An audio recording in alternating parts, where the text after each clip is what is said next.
Hello friends, welcome to JDS educational academy. सो जैसा कि हमें पता है दोस्तों, रीट का एग्ज़ाम 26 सितंबर को स्टार्ट होने वाला है। 26 को डेट आ चुकी है ऑलरेडी। 26 सितंबर को आपका रीट का एग्ज़ाम है। जल्दी ही एडमिट कार्ड इशू हो जाएगा। तो जिन बच्चों का SST का लेवल 2 का पेपर होगा, उनके लिए मैं एक मोस्ट इम्पोर्टेंट क्वेश्चंस लेकर आया हूँ, राजस्थान का इतिहास एवं संस्कृति से रिलेटेड। इसमें आप लोग सब दोस्तों 250 क्वेश्चन कवर करेंगे। तो आप इन क्वेश्चनों को देखिए और अपना लेवल चेक करिए कि आपकी तैयारी कितनी हो चुकी है। इसमें सारे के सारे क्वेश्चन इंपॉर्टेंट है दोस्तों। अगर आप एक बार इन वीडियो को देख लेते हैं तो ज़रूर आप यहाँ से रिलेटेड जितने भी क्वेश्चंस आएंगे आप इजीली कर पाएंगे। जो लोग हमारे चैनल पर पहली बार आए हैं, हमारे चैनल को सब्सक्राइब करना ना भूलें। जल्दी ही मैं आपको और भी बहुत सारी वीडियोज़ प्रोवाइड करूँगा SST से रिलेटेड। तो आप हमारे साथ बने रहें और हमारे चैनल को सब्सक्राइब करना ना भूलें और इसे ज़्यादा से ज़्यादा लोगों तक शेयर करें। तो चलिए इस सीरीज को बढ़ाते हैं और आज का हम पहला क्वेश्चन लेते हैं दोस्तों। क्वेश्चन नंबर 1 है हमारा यहाँ पे, प्राचीन मिस्र सभ्यता की निम्नलिखित में से कौन सी देन नहीं है। आपका ये पहला क्वेश्चन था, तो आप आंसर बताइए जल्दी से जल्दी। मैं यहाँ पे दोस्तों आपको डायरेक्ट आंसर बताऊँगा, क्योंकि वीडियो ज़्यादा लंबी ना हो और हम ज़्यादा से ज़्यादा क्वेश्चनों को कवर करें, इसलिए मैं आपको डायरेक्ट आंसर बताऊँगा। तो इसका आंसर हो जाएगा दोस्तों ऑप्शन नंबर सी। ध्यान रखिएगा, option number C is the correct answer, गणित विज्ञान। नेक्स्ट क्वेश्चन लेते हैं। नेक्स्ट क्वेश्चन है, क्वेश्चन नंबर 2 है दोस्तों आपका, नील नदी का वरदान किस सभ्यता को कहा जाता है। तो नील नदी का वरदान किसे कहा जाता है दोस्तों, कौन सी सभ्यता को। तो वो कहा जाता है मिस्र सभ्यता को। ध्यान रखिएगा, option number B is correct. हमारे 3 सभ्यता हैं दोस्तों मेनली, जिसमें पहले नंबर पे आपका आता है हड़प्पा सभ्यता, सेकेंड नंबर पे आता है आपका मेसोपोटामिया, है ना, और थर्ड नंबर पे आता है आपका मिस्र सभ्यता। ध्यान रखिए, तो इसे ही क्या कहा जाता है, नील नदी की सभ्यता। Option number B is correct होगा आपका। नेक्स्ट क्वेश्चन लेते हैं, क्वेश्चन नंबर 3। क्वेश्चन नंबर 3 है दोस्तों, निम्नलिखित में से कौन सा कथन असत्य है। असत्य कौन सा है आपको ये बताना है। तो एक बार ऑप्शन देख लेते हैं इसके। 3000 से 2500 ईसा पूर्व का युग मिस्र में फरोहा पिरामिड युग कहलाता है। ग्रेट पिरामिड का निर्माण कुफ फरोहा ने कराया था। मिस्र के राजा के दैवीय अधिकार का सिद्धांत मान्य था। मिस्रवासी एकेश्वरवादी थे। तो इसमें से कौन सा कथन गलत है दोस्तों। तो इसमें से ये डी जो ऑप्शन है आपका, ये गलत है। मिस्रवासी जो है एकेश्वरवादी नहीं थे। Option number D is correct. Next question लेते हैं। क्वेश्चन नंबर 4 है आपका,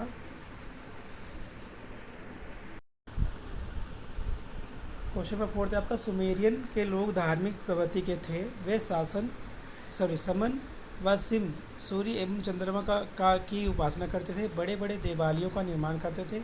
इन देवालयों को क्या कहते थे। तो इन देवालयों को क्या कहा जाता था दोस्तों आपका, इन्हें कहा जाता था जिग्गुराट। ध्यान रखिएगा, ऑप्शन नंबर सी। तो ऑप्शन नंबर क्या करेक्ट है दोस्तों, option number C is correct. ये जो क्वेश्चन है मेनली आपका क्लास 11 की हिस्ट्री से लिया गया है, तो आप वहाँ भी पढ़ सकते हैं दोस्तों। ये मोस्टली क्वेश्चन जो है आपके NCERT से ही रिलेटेड है। नेक्स्ट क्वेश्चन नंबर 5 है आपका, बेबीलोनिया की सभ्यता में हम्पुराबी का नाम विशेष रूप से क्यों प्रसिद्ध है। बताइए दोस्तों क्यों प्रसिद्ध है ये आपका। तो ये प्रसिद्ध है दोस्तों क्योंकि उसमें विशाल पत्थर व विधि संहिता उत्कीर्ण कराई गई थी। ध्यान रखिए, ऑप्शन नंबर डी जो होगा वो करेक्ट होगा आपका। इसके अलावा ये सारे क्या हैं, इतने ज़्यादा प्रसिद्ध नहीं थे। Option number D is correct. Next question है क्वेश्चन नंबर 6। फारस में प्राचीन काल में जुरुस्त्र में ने एक धर्म चलाया था। उस धर्म की पुस्तक का नाम जिंद अवेस्ता था। वे लोग सूर्य, पृथ्वी तथा शक्ति की उपासना करते थे। सर्वाधिक बल वह किसकी उपासना पर देते थे। तो सबसे ज़्यादा किसकी उपासना पर बल देते थे दोस्तों ये लोग। तो ध्यान रखिएगा, अग्नि देवता थे। ऑप्शन नंबर सी क्या होगा आपका, करेक्ट होगा। जिंद जो अवस्था थे वो ज़्यादा जोर देते थे अग्नि की पूजा पर। तो ऑप्शन नंबर सी करेक्ट हो जाएगा। नेक्स्ट क्वेश्चन देखते हैं, क्वेश्चन नंबर 7। प्लेटो की प्रसिद्ध रचना थी, प्लेटो की प्रसिद्ध रचना क्या थी दोस्तों, ध्यान रखिएगा, republic. Option number B is correct होगा आपका। नेक्स्ट है क्वेश्चन नंबर 8। यूनान का प्रसिद्ध गणितज्ञ था, तो यूनान का प्रसिद्ध गणितज्ञ क्या था दोस्तों, पाइथागोरस, ध्यान रखिएगा। Option number C is correct.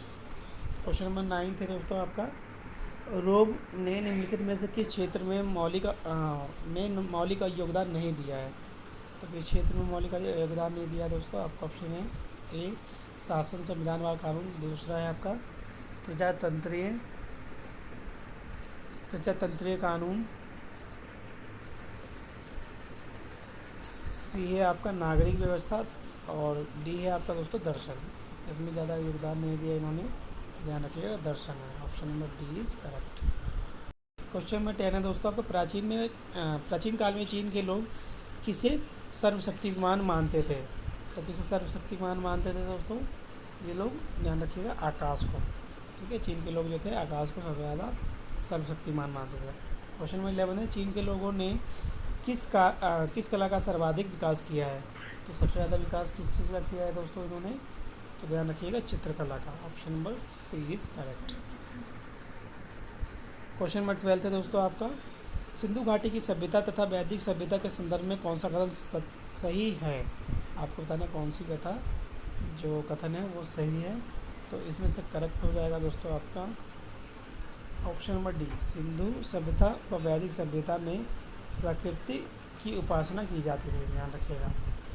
तो ये आपका ऑप्शन नंबर डी क्या हो जाएगा दोस्तों, करेक्ट हो जाएगा। क्वेश्चन नंबर 13 देखते हैं, क्वेश्चन नंबर 13 है आपका, क्वेश्चन नंबर 13 है आपका, निम्नलिखित को मिलाइए, तो निम्नलिखित को मिलाइए दोस्तों, आपका जो ऋग्वेद है वो क्या है, एक गौपद है, तो इसका आंसर आपका होगा दोस्तों करेक्ट है सी, ध्यान रखिएगा। एक बार देख लेते हैं सी में क्या क्या है, ऋग्वेद किस कौन से ब्राह्मण रहते, तो गौपद रहते थे। यजुर्वेद में आपके हैं जो वो सतपथ रहते थे, सतपथ बोला जाता था उनको। सामवेद में ऐतरेत, और अर्थवेद में दोस्तों तांडव जैमिनी है। तो ये आपका इस यहाँ से मोस्ट इम्पोर्टेंट क्वेश्चन बन जाता है, यहाँ से आपको ये क्वेश्चन देखने को ज़रूर मिल सकता है दोस्तों आपके रेट एग्ज़ाम में, तो आप इसे ज़रूर ध्यान रखिएगा। नेक्स्ट क्वेश्चन लेते हैं, क्वेश्चन नंबर 14 आपका, क्वेश्चन नंबर 14 है, निम्नलिखित में इसका सही युग्म कीजिए, यानी आपको ये भी क्या करना है, मैच ही करना है। तो इसका जो करेक्ट आंसर होगा दोस्तों वो होगा आपका ऑप्शन नंबर बी। तो बी में क्या है देखो, ऋग्वेद जो है दोस्तों वो क्या है, आयुर्वेद से लिया गया है, उपवेद है इसका। और यजुर्वेद क्या है, यजुर्वेद आपका धनुर्वेद है। सामवेद क्या है, सामवेद का उपवेद क्या है दोस्तों आपका गंधर्व वेद, सामवेद का गंधर्व वेद। और अर्थवेद का क्या रह गया आपका अर्थशास्त्र, ध्यान रखिएगा, अर्थवेद का उपवेद क्या है, अर्थशास्त्र। Option number B is correct. ये भी आपका एक मोस्ट इम्पोर्टेंट क्वेश्चन है। क्वेश्चन नंबर 15 है आपका, भारतीय संस्कृति की कौन सी विशेषता नहीं है, तो भारतीय संस्कृति की कौन सी विशेषता नहीं है दोस्तों, ऑप्शन नंबर सी, धार्मिक कट्टरता नहीं है, ठीक है, क्योंकि आपको पता है इंडिया क्या है, एक सेकुलर कंट्री है ना। तो क्वेश्चन नंबर 15 हो गया दोस्तों। नेक्स्ट कहते हैं क्वेश्चन नंबर 16। क्वेश्चन नंबर 16 क्या है, भारत में सदैव रही है, तो क्या रही है दोस्तों भारत में सदैव, ऑप्शन देख लीजिए एक बार, ध्यान रखिएगा, इसका ऑप्शन क्या होगा, सांस्कृतिक एकता रही है सबसे ज़्यादा, ठीक है, सांस्कृतिक एकता। Option number is correct. Question number 17, भारत के धार्मिक जीवन में सदैव क्या नहीं रही है, संहिता, ग्रहणशीलता, एकेश्वरवाद और असंप्रायिकता, क्या नहीं रही है दोस्तों, ऑप्शन नंबर एकेश्वरवाद, ध्यान रखिएगा, option number C is correct. Question number 18 है दोस्तों, भारत में एकता में अनेकता तथा अनेकता में एकता, यह कथन किस इतिहासज्ञ ने कहा है, तो बताइए दोस्तों, ये आपको पता भी होगा ये किसने कहा दोस्तों, तो A.B. स्मिथ ने कहा है, ध्यान रखिएगा, option number D is correct होगा आपका। नेक्स्ट क्वेश्चन नंबर आपका 19 लेते हैं। इसमें क्या करना है, मैच द फॉलोइंग करना है दोस्तों। तो मैच द फॉलोइंग में आपका करेक्ट आंसर क्या होगा इसमें, option number B is correct. ध्यान रखिएगा, कुफ जो है वो ट्राई का विनाश चित्र से रिलेटेड है। हमपुराबी जो है वो हैंगिंग गार्डसन से रिलेटेड है। नेबुकेड नेजर जो है वो आपके विधि संहिता से रिलेटेड है। और जो डी है पाली गनोस वो किससे रिलेटेड है दोस्तों, आपके ग्रेट पिरामिड से। ऑप्शन नंबर क्या था आपका, option number B is correct. Next question देखते हैं, क्वेश्चन नंबर 20। क्वेश्चन नंबर 20 है, इसमें भी आपको सम्मिलित करना है। तो प्लेटोस, इसका आंसर जो होगा, इसका आंसर दोस्तों आपका ए इज़ करेक्ट। तो प्लेटो जो है वो क्या है, प्रणय गीत। बर्जिल जो है वो क्या है, एक ओडस है। सी जो होरेस है वो क्या है, दरबारी कवि थे। और जो ओडिस है वो क्या है, आपके नाटककार। So option number A is correct. Next question देखते हैं, क्वेश्चन नंबर 21। क्वेश्चन नंबर 21 है दोस्तों, चीन चीन की ऊंची दीवार का निर्माण किसने कराया था। तो किसने करवाया था चीन की ऊंची दीवार का निर्माण। क्वेश्चन नंबर 21 का आंसर क्या है दोस्तों, यानी कि चीन सी हांगटी ने। नेक्स्ट क्वेश्चन है, कम्युनिस्ट के विषय में कौन सा कथन असत्य है। सो बताइए कौन सा आंसर कर असत्य है दोस्तों, ध्यान रखिएगा। उसे चीन में ली के नाम से पुकारते थे। तो ये क्या है आपका, गलत है। Option number D is correct हो जाएगा। नेक्स्ट क्वेश्चन देखते हैं, क्वेश्चन नंबर 23। क्वेश्चन नंबर 23 है, अशोक ने कलिंग पर आक्रमण कब किया था। तो मोस्ट इम्पोर्टेंट क्वेश्चन है बनता है आपका, कब किया था आक्रमण दोस्तों, ध्यान रखिएगा। 261 ईसा पूर्व में किया था। Option number C is correct, 261 ईसा पूर्व में किया था दोस्तों। Option number C is correct. Next question है, क्वेश्चन नंबर 24। निम्नलिखित में से कौन भारत में सर्वप्रथम आया। तो सबसे पहले कौन आया था दोस्तों, आया था मैग्स्थनीज, है ना। इसका भी आंसर क्या हो जाएगा आपका, correct. Option number C is correct. 24 का सी है, मैग्स्थनीज आया था सबसे पहले। क्वेश्चन नंबर देखते हैं 25th है, मोहम्मद बिन कासिम ने भारत पर आक्रमण कब किया था। तो मोहम्मद बिन कासिम ने कब आक्रमण किया था friends, option number B is correct, 712 ईसा पूर्व। नेक्स्ट है, महमूद गजनबी ने सोमनाथ मंदिर पर आक्रमण कब किया था। तो ये मोस्ट इम्पोर्टेंट क्वेश्चन है आपका, ध्यान रखिएगा। तो कब किया था दोस्तों, 26 का करेक्ट आंसर क्या होगा, ऑप्शन नंबर सी, 1025 ईस्वी में, ध्यान रखिएगा 1025। चंगेज खान ने भारत का पर आक्रमण कब किया। तो ये आक्रमण से रिलेटेड क्वेश्चन है सारे। चंगेज खान ने कब किया था दोस्तों, तो ध्यान रखिएगा 1221 ईसा पूर्व में, ठीक है, 1221 में किया था चंगेज खान ने। नेक्स्ट है 28 क्वेश्चन, गुरु नानक का जन्म कब हुआ था। तो गुरु नानक का जन्म कब हुआ था दोस्तों, 1469 ईस्वी में। Option number A is correct. Next है आपका, निम्नलिखित में से कौन सा सत्य नहीं है। 1526 में पानीपत की प्रथम लड़ाई हुई थी। तो ये तो आई थिंक करेक्ट ही है। नेक्स्ट है 1556 में पानीपत का द्वितीय युद्ध हुआ था। ये भी बिल्कुल करेक्ट है। 1991 में तराइन का प्रथम द्वितीय युद्ध हुआ। तो दोस्तों ये गलत है, तराइन का युद्ध द्वितीय क्या हुआ था, 92 में हुआ था, ध्यान रखिएगा, पृथ्वीराज चौहान में और मोहम्मद गौरी में। तो ये क्या है, गलत है आपका, option number C is correct. और 1206 में कुतुबुद्दीन ऐबक ने भारत का सुल्तान बना था। ये बिल्कुल करेक्ट है। तो ऑप्शन नंबर सी क्या होगा आपका, रॉन्ग। नेक्स्ट क्वेश्चन देखते हैं, क्वेश्चन नंबर 30। निम्नलिखित में से कौन सा असत्य है। तो कौन सा असत्य है आपका दोस्तों इसमें से, option number C is incorrect. Shivaji का जन्म दिया हुआ है 1612 इसमें नहीं हुआ, तो ध्यान रखिएगा। बाकी दीन इलाही की अकबर के द्वारा स्थापना की गई थी 1582 में, बिल्कुल करेक्ट है। फतेहपुर सीकरी की स्थापना 1569 में की गई थी, बिल्कुल करेक्ट है। गुरु तेग बहादुर को फांसी 1675 में दी गई थी, बिल्कुल करेक्ट है। तो option number C is wrong. Next question देखिए, क्वेश्चन नंबर 31 है दोस्तों, निम्नलिखित में से कौन सा असत्य है। तो इसमें भी बताइए कौन सा असत्य होगा। 31 का आंसर नंबर ध्यान रखिएगा, पहला ही आंसर से इनकरेक्ट है। गोवा व पुर्तगालियों का आधिपत्य 1910 में हुआ। ठीक है, बाकी लॉर्ड मैक्लो की सिफारिश में अंग्रेजी शिक्षा प्रारंभ हुआ, बिल्कुल सही है।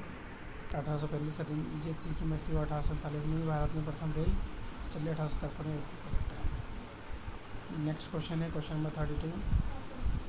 निम्नलिखित निम्नलिखित घटनाओं में से कौन सी घटना सही नहीं है। तो कौन सी घटना सही नहीं है। 32 का करेक्ट आंसर क्या होगा दोस्तों, ऑप्शन नंबर डी, दांडी यात्रा 1932 में ली गई थी, बिल्कुल करेक्ट नहीं है।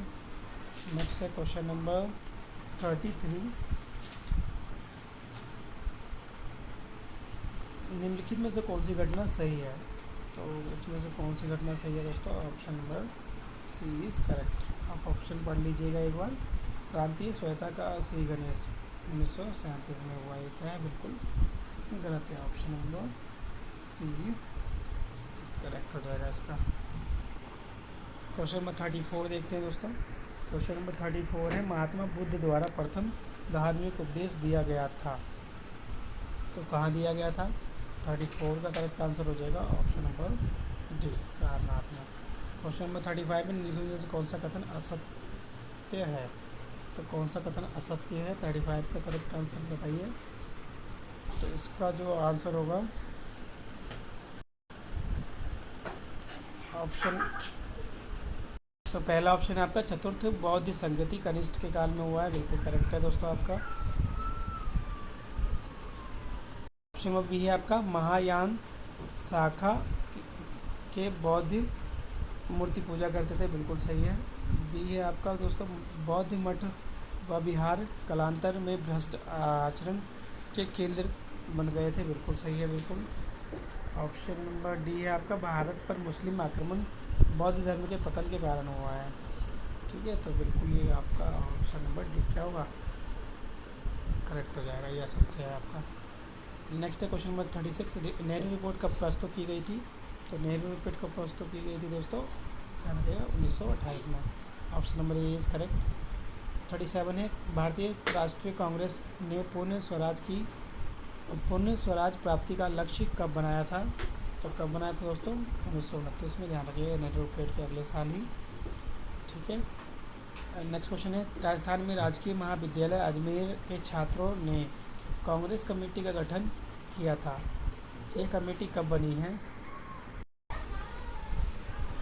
इसका करेक्ट आंसर हो जाएगा दोस्तों आपका option number C is correct, 1987, ध्यान रखिएगा। 39 क्वेश्चन देखते हैं। राजस्थान में स्वदेशी आंदोलन का नेतृत्व सर्वप्रथम किसने किया था। तो किसने किया था दोस्तों, इसका करेक्ट आंसर हो जाएगा स्वामी गोविंद गिरी ने, ध्यान रखिएगा, option number D is correct. हो रही है, सन 1903 में लॉर्ड कर्जन ने एडवर्ड सप्तम के राज्यारोहण के समारोह के लिए उदयपुर के महाराजा को आमंत्रित किया और निमंत्रण को स्वीकार कर महाराणा दिल्ली चल दिए। तब तक क्रांतिकारी कृष्ण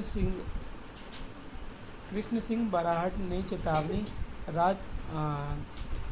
राज चौगरिया के द्वारा उनके सम्मान को जागृत किया और महाराणा वापिस चले गए। वे महाराणा कौन थे। तो कौन थे दोस्तों वो, इसका करेक्ट आंसर हो जाएगा आपका फतेह सिंह, ध्यान रखिएगा, option number B is correct, option number B is correct.